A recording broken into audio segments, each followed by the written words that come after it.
Salam kawan semua. Okey, hari ini saya nak tunjuk Toyota Harrier 3rd generation new facelift. Tapi sebelum ini, saya telah ada satu video mengenai Toyota Harrier old facelift 3rd generation. So, hingga tahun 2020 Jun kan, dia sudah tukar ke 4th generation Harrier. So, hari ini saya mau tunjuk ini adalah 3rd generation new facelift pada bulan Jun tahun 2017. Dia sudah ada facelift macam ni. Jom follow saya.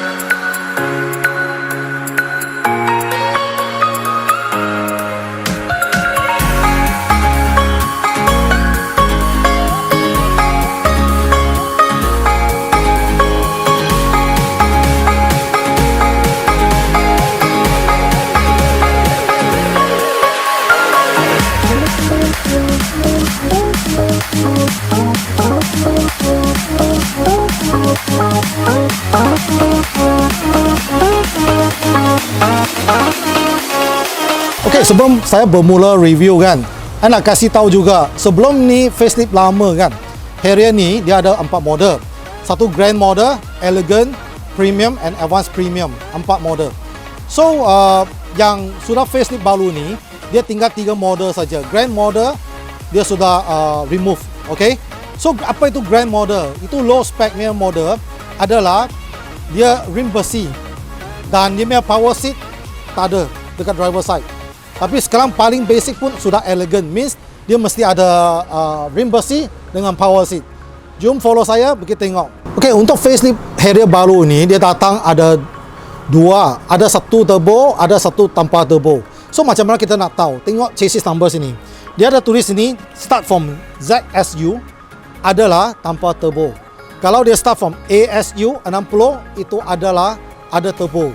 Jadi 60 itu apa artinya? 60 itu adalah 2 wheel drive. Kalau 65 means 4 wheel drive. Okey, seperti biasa untuk Elegant spec datang mesti tak ada power boot. Tapi untuk facelift baru ni dia datang sudah ada Toyota Safety Sense.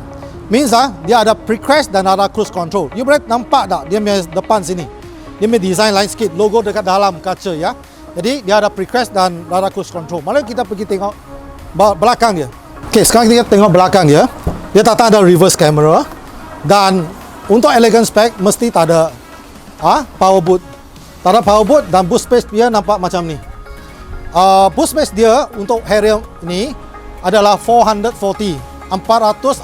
liter space. Okey, untuk luggage. Okey, dalam dia macam ni. Okey, biasa juga dia datang ada two tone leather. Ada warna hitam, ada warna merah. Ada 2 jenis. Okey, tak kira spek apa, dia ada 2 jenis. Jadi dekat sini ada extra. Selain dari push start, dia ada auto parking. Yang facelift lama tanpa auto parking ya. Dia ada hold button. Nanti saya tunjuk macam mana pakai hold button. Auto on off engine. Of course itu traction control, auto high beam dan ada power seat. Untuk Elegant spec. Okey, untuk Elegant spec rim dia datang 17 inci saja, macam normal. Nampak macam ni. Untuk Premium spec dia nampak lebih cantik, 18 inci rim. Okey, mari kita tengok lampu dia. Okey, depan lampu dia untuk Elegant spec dia datang macam ni saja. Satu daylight, signal light, blinking dan sini tak ada lampu. Tepi sini tak ada lampu. Okey, nampak tak? Kalau untuk Premium spec, mari kita tengok Premium spec. Tepi dia ada lampu. Okey, dia punya signal light running dan dia ada 3 eyes LED. Okey, itu beza dia untuk lampu. Okey, untuk fuel tanknya datang adalah 60 liter untuk Toyota Harrier ya. So kita tengok belakang bootnya untuk Premium spec. Dia power boot, you tekan sekali je dia buka, ada reverse camera juga. Okey, kalau 4 camera biasa adalah Advanced Premium high spec ya. Okey, kita boleh tengok dalam dia sama dengan Elegant spec, cuma dia extra satu adalah power boot. Tekan je dia boleh tutup. Itu je untuk Premium. Okay, untuk facelift model ni datang semua ada satu slot dekat dua belah, boleh letak barang. Tengok dia punya design bagus. Sini buka, ada cup holder Lepas itu dalam ada 12 volts charging. Okey, tutup. Dia punya design sini cantik, I suka. Lepas itu kita tengok sebelah sini pula untuk Toyota safety sense dia. Okey, sebelah sini kita ada push start button lah, as usual. Dan kita ada power boot button, tekan power boot boleh buka. Dan dia juga extra untuk facelift ni, dia datang sudah auto parking seperti Alphard baru. Okey, kita tak ada handbrake, nak tarik tak ada handbrake, nak pijak. Jadi kita letak P saja dia auto parking. Dia sudah tarik handbrake. Ini adalah hold button. Nanti tunjuk macam mana kita boleh pakai. Ini adalah auto on off engine. Ini traction control. Ini adalah auto high beam. Okey. So kita tengok macam mana pakai hold button ni. First thing kena tutup pintu dulu. Secondly, kita kena pakai seatbelt dulu baru boleh pakai hold button. Hold button artinya bila kita dekat traffic light kan, kadang-kadang kita letak D lah, drive. Dan ada orang suka letak N, D, tak boleh kan.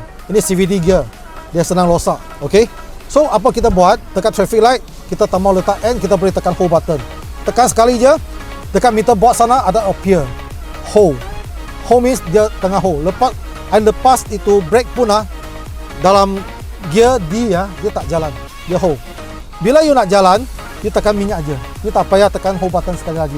Tekan minyak, next traffic light, you brake saja, dia hold lagi.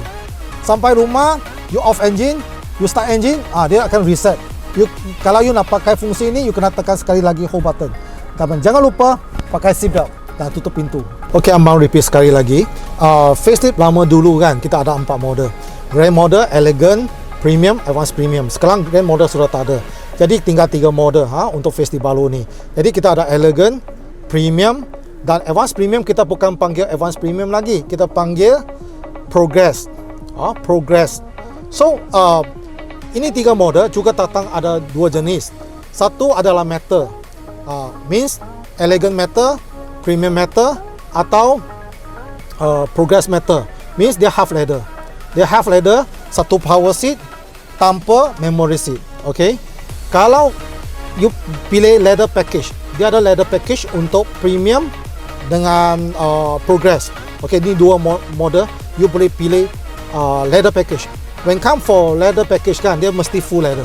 Lepas itu dia mesti ada satu memory seat dekat sini dan 2 power seat, depan driver dan depan passenger. Okay, itu bezanya. So lepas ni I mau tunjuk apa yang terdapat dalam meter board kita. Okay, jom kita tengok. Okay, dalam meter board Toyota Harrier atau Toyota Estima kan, dia punya itu Japanese tak boleh tukar bagi English. Yang lain kebiasaan boleh.